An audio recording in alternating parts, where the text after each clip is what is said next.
സാധാരണ മത്സര പരീക്ഷ ചോദിക്കുന്ന ചോദ്യമാണ് ഒരു സംഖ്യയുടെ ഘടകങ്ങളുടെ എണ്ണം എത്രയാണെന്ന് കണ്ടെത്താൻ വേണ്ടിയിട്ട്. ഇപ്രാവശ്യം USS മോഡൽ പരീക്ഷ ചോദിച്ചു കണ്ട ഒരു ചോദ്യം ഇങ്ങനെയായിരുന്നു: താഴെ തന്നിരിക്കുന്നതിൽ 49 ഘടകങ്ങളുള്ള സംഖ്യ ഏത്? ഇവിടെ 4 ഓപ്ഷൻസ് നൽകിയിട്ടുണ്ട്. ഇതിൽ 49 ഘടകങ്ങളുടെ സംഖ്യ ഏത് എന്ന് കണ്ടെത്തണം. അപ്പോൾ ഒന്നാമത്തെ ഓപ്ഷൻ നമുക്കൊന്ന് പരിശോധിക്കാം. ഒന്നാമത്തേത് 12 ക്യൂബാണ്. 12 ക്യൂബിന് എത്ര ഘടകങ്ങളുണ്ട് എന്ന് നോക്കാം. നമുക്ക് 12 ക്യൂബിന് എത്ര ഘടകങ്ങളുണ്ട് എന്ന് കാണാൻ വഴി എന്താ വെച്ച് കഴിഞ്ഞാൽ 12 നമ്മൾ എന്ത് ചെയ്യുന്നു, അഭാജ്യ ഘടകങ്ങളായിട്ട് എന്ന് പിരിച്ചു വരുന്നു. 12 ഇരട്ടസംഖ്യ ആയതുകൊണ്ട് 2 കൊണ്ട് ഹരിക്കാം. 2 കൊണ്ട് ഹരിച്ചാൽ 6 ഹാൻഡവരെ കിട്ടും. 6 ഇരട്ടസംഖ്യ ആയതുകൊണ്ട് 2 കൊണ്ട് ഹരിക്കാം. 3 ഹാൻഡവരെ കിട്ടും. 3 2 പോവില്ല, 3 പോവും. 3 ഒരു പ്രാവശ്യം എന്ന് പറഞ്ഞാൽ 12 എന്ന് പറയുന്നത് 2 2ന്റെയും ഒരു 3ന്റെയും ഗുണനഫലമാണ്. 2 2 2 സ്ക്വയർ ആണ്. 2 സ്ക്വയർ ഇൻറ്റു എന്ത് വരും, 3 വരും. ഇതാണ് 12. അതിന്റെ ക്യൂബ് എന്ന് പറയുന്നത്. അപ്പോൾ 12 ക്യൂബ് ഈസ് 2 സ്ക്വയറിന് 3 ഹോൾ ക്യൂബ് വരും. വീണ്ടും മാറ്റി എഴുതിയാൽ 2 സ്ക്വയർ ഹോൾ ക്യൂബ് ആകുമ്പോൾ 2⁻6 എന്ന് വരും. ഇൻറ്റു 3⁻3 ക്യൂബ് എഴുതാം. ഇതാണ് 12 ക്യൂബിനെ അഭാജ്യ സംഖ്യയുടെ കൃതികളുടെ ഗുണനഫലമായിട്ട് എഴുതിയാൽ വരിക. ഇനി എണ്ണം കാണാൻ വഴിയെന്ന് വെച്ച് കഴിഞ്ഞാൽ ഇവിടെ 2ന്റെ കൃതി എത്രയാണ്, 6. അതിനേക്കാൾ 1 കൂട്ടുക, അപ്പോൾ ഒന്ന് 7 കിട്ടും. 7 ഗുണിക്കണം. ഇവിടെ 3ന്റെ കൃതി 3 ആണ്. 3നേക്കാൾ 1 കൂടെ എത്ര 4 വരും. അപ്പോൾ 4 കൊണ്ട് ഗുണിക്കുക. 7 4 28. 28 ഘടകങ്ങളാണ് 12 ക്യൂബിന് ഉണ്ടാവുക എന്ന് കണ്ടെത്താൻ വേണ്ടി പറ്റും. ശ്രദ്ധിക്കൂ, ആദ്യം അതിനെ അഭാജ്യ ഘടകങ്ങളായ ഗുണനഫലമായിട്ട് എഴുതി അതിന്റെ കൃതികൾ ഇവിടെ കൃതി 3 ആയതുകൊണ്ട് ആ 3 ഗുണിച്ച് 2⁻6 3:3 എഴുതി. 6 ആകുമ്പോൾ അതിനേക്കാൾ 1 കൂടുതൽ എടുക്കുക. 3 ആയതുകൊണ്ട് അതിനേക്കാൾ 1 കൂടുതൽ എടുക്കുക. അപ്പോൾ 7 ഗുണിക്കണം 4 28. ഇപ്പോൾ 12 ക്യൂബിന് 28 ഘടകങ്ങളാണ് ഉണ്ടാവുക. അപ്പോൾ 49 അല്ല. അടുത്തത് ബി, രണ്ടാമത്തെ പരിശോധിക്കാം. 2⁻7 ഗുണിക്കണം 3⁻7 ആണ്. ഇവിടെ നമുക്ക് 2 3 അഭാജ്യ സംഖ്യയാണ്. 7നേക്കാൾ 1 കൂടുതൽ 8 എടുക്കുക. 8 ഇൻറ്റു ഇവിടെ 7നേക്കാൾ 1 കൂടുതൽ 8 എടുക്കുക. 8 ഇൻറ്റു 8 അതായത് 64 ഘടകങ്ങളായിരിക്കും ഈ 2⁻7 ഇൻറ്റു 3⁻7 ഉണ്ടാവുക. അപ്പോൾ അതുമല്ല. അടുത്തത് 4⁻8 ഇൻറ്റു 3⁻6 എടുക്കാം. ഇനി 4 അഭാജ്യ സംഖ്യ അല്ല.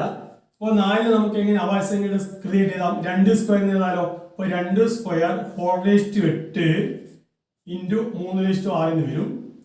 ഒന്നുകൂടി അതിനെ മാറ്റി എഴുതിയാൽ 2⁻2 16 ഇൻറ്റു 3⁻6 എന്ന് എഴുതാം.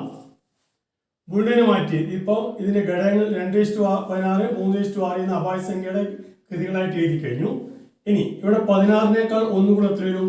17 ഗുണിക്കണം 3⁻6 ആകുമ്പോൾ അതിനേക്കാൾ 6നേക്കാൾ 1 കൂടെ 7 എടുക്കുക. 7 എടുത്തു കഴിഞ്ഞാൽ 17 × 7 വരും. ഇത് ഗുണിച്ച് കഴിഞ്ഞാൽ 7 49 ഒരു 7 4 119. അപ്പോൾ 119 ഘടകങ്ങളുണ്ട് ഈ 4⁻8 ഗുണിക്കണം 3⁻6 എന്ന സംഖ്യക്ക്. ഈ രീതിയിൽ കണ്ടെത്താം. ഇനി അപ്പോൾ അതുമല്ല 49 വേണ്ടത്. അടുത്തത് 36⁻3 നോക്കാം. 36നെ നമുക്കൊന്ന് അഭാജ്യ ഘടകങ്ങളായിട്ട് എഴുതിയാൽ 36നെ 2 കൊണ്ട് ഹരിക്കാം. 18 വരും. വീണ്ടും 2 കൊണ്ട് ഹരിച്ചാൽ 9 വരും. 9നെ 3 കൊണ്ട് ഹരിച്ചാൽ 3. 3നെ 3 കൊണ്ട് ഹരിച്ചാൽ 1. അപ്പോൾ എന്ന് പറഞ്ഞാൽ 36 എന്ന് പറഞ്ഞത് 2 2ന്റെയും 2 3ന്റെയും ഗുണനഫലമാണ്. എന്ന് പറഞ്ഞാൽ അത് 2 സ്ക്വയർ ഇൻറ്റു 3 സ്ക്വയർ നടത്താം. 2 2 പ്രാവശ്യം 3 2 പ്രാവശ്യം. ഇനി അതിന്റെ കൃതി എത്ര വരും? അതിന്റെ കൃതി എത്ര പ്രാവശ്യം? 3 വരും. അതിന്റെ കൃതി 3. അപ്പോൾ നമുക്ക് വീണ്ടും മാറ്റി എഴുതിയാൽ 2 സ്ക്വയറിന്റെ കൃതി 3 ആകുമ്പോൾ 2⁻2 × 3 6 ഇൻറ്റു 3 സ്ക്വയർ ആകുമ്പോൾ 2 × 3 ഇവിടെ 3⁻6 വരും. നമുക്ക് ഘടകങ്ങളുടെ എണ്ണം കാണാൻ വേണ്ടി ഇപ്പൊ അഭാജ്യ സംഖ്യയുടെ ഗുണനഫലമായിട്ട് എഴുതി കഴിഞ്ഞു. ഇവിടെ 6 കൃതി 2ന്റെ. അതിനേക്കാൾ 1 കൂടുതൽ എടുക്കുക. 7 ഇൻറ്റു ഇവിടെ 6 അതിനേക്കാൾ 1 കൂടുതൽ എടുക്കുക. 7 എന്ന് വരും. 7 എത്ര? 49. അപ്പോൾ 49 ഘടകങ്ങൾ വരുന്നത് ഈ 4ാമത്തെ ഓപ്ഷൻ ഡി ആണ്. 36:3 ഈ രീതിയിൽ കണ്ടെത്താൻ വേണ്ടി സാധിക്കും. ഘടകങ്ങളുടെ എണ്ണവുമായി ബന്ധപ്പെട്ട വേറെ ചോദ്യം: 1024 11 ഘടകങ്ങളുണ്ട്. 1024 സ്ക്വയറിന് എത്ര ഘടകങ്ങളുണ്ട്? 1024 11 ഘടകങ്ങളാണെങ്കിൽ 1024 സ്ക്വയർ ഇതിന് എത്ര ഘടകങ്ങളിൽ നിന്നാണ് ചോദ്യം. ഇതിനുള്ള എളുപ്പമെന്ന് വെച്ച് കഴിഞ്ഞാൽ ഈ 1024 11 ഘടകങ്ങളാണെങ്കിൽ 1024 സ്ക്വയറിന്റെ ഘടകങ്ങളുടെ എണ്ണം കാണാൻ വേണ്ടി ഈ 11നെ 2 കൊണ്ട് ഗുണിച്ച് അതായത് ഇരട്ടിയാക്കിയിട്ട് ഒന്ന് കുറച്ചാൽ മതി. എന്ന് പറഞ്ഞാൽ 2 ഗുണിക്കണം 11 കുറക്കണം 1, അതായത് 2 പൈന്ന് 22, 22 1 കുറക്കുക, അതായത് 21 കിട്ടും. ഇതാ ഈ രീതിയിൽ തന്നെ കണ്ടെത്താൻ വേണ്ടി സാധിക്കും. ഒരു സംഖ്യയുടെ ഘടകങ്ങളുടെ എണ്ണം കിട്ടിക്കഴിഞ്ഞാൽ അതിന്റെ വർഗത്തിന്റെ ഘടകങ്ങളുടെ എണ്ണം കാണാൻ വേണ്ടി അതിന്റെ കൃതിയെ എന്ത് ചെയ്യുക, 2 കൊണ്ട് ഗുണിക്കുക, അതിൽ നിന്ന് കുറച്ച് എഴുതിയാൽ മതിയാവും. ഇതാണ് എന്റെ എളുപ്പവഴി മനസ്സിലാക്കുക.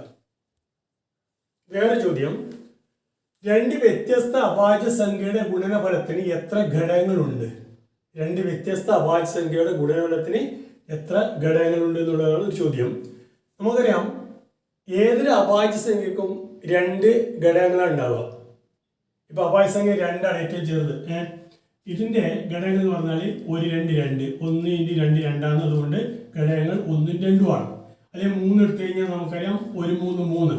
അപ്പോൾ ഘടകങ്ങൾ 1 3 ആണ്, 2 ഉണ്ടാവും. അപ്പോൾ ഏതൊരു അഭാജ്യ സംഖ്യ എടുത്തു കഴിഞ്ഞാലും അതിന് 2 ഘടകങ്ങൾ ഉണ്ടാവും. ഇവിടെ ചോദിക്കുന്നത് 2 വ്യത്യസ്ത അഭാജ്യ സംഖ്യയുടെ ഗുണനഫലത്തിന് എത്ര ഘടകങ്ങളുണ്ട്? ഇതിന്റെ ഉത്തരം ഈ 4ആണ് വരിക. നമുക്കൊന്ന് ഒരു 1-2 ഉദാഹരണം പരിശോധിച്ച് നോക്കാം. ഇപ്പോൾ ഒരു അഭാജ്യ സംഖ്യ 2, മറ്റേ അഭാജ്യ സംഖ്യ 3 ആണെന്നിരിക്കുക. അപ്പോൾ 2 × 3 2 വ്യത്യസ്ത അഭാജ്യ സംഖ്യകൾ, അതിന്റെ ഗുണനഫലമാണ്. എന്ന് പറഞ്ഞാൽ എത്രയാണത്? 6 ആണ്. നമുക്ക് 6ന്റെ ഘടകങ്ങൾ എന്ന് പറഞ്ഞാൽ 1 6 ആണ്. അപ്പോൾ 2 × 3 എന്താണ്? 6 ആണ്.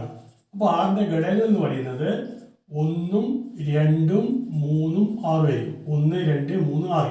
ഇതാണ് 6ന്റെ ഘടകം. എത്ര ഘടകമുണ്ട്? 4 എണ്ണം. അതേപോലെ ഇപ്പം 3 ഒരു 7 എടുക്കാൻ 3 എത്ര? 21 ആണ്. 3 അഭാജ്യ സംഖ്യയാണ്, 7 അഭാജ്യ സംഖ്യയാണ്. അതിന്റെ ഗുണനം 21 ആണ്. 21ന്റെ ഘടകങ്ങൾ ഏതൊക്കെയാണ്? 21ന്റെ ഘടകങ്ങൾ 1 21 21 ആണ്.